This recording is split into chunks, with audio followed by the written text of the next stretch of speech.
சரியாக அவனால தான் உப்பு குத்தி தூக்கும். சரியாக விட்டால் தூக்காது. மோடை கட்டினா தூக்காது. சூப்பராக இருக்கு அவங்களுக்கு.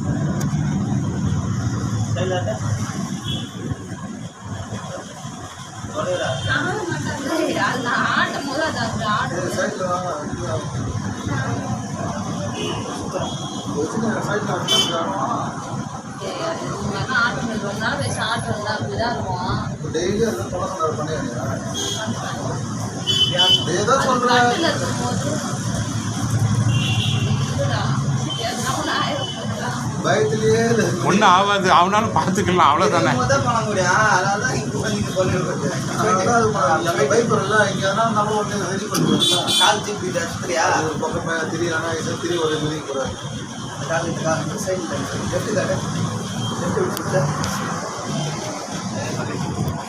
ஏன்னா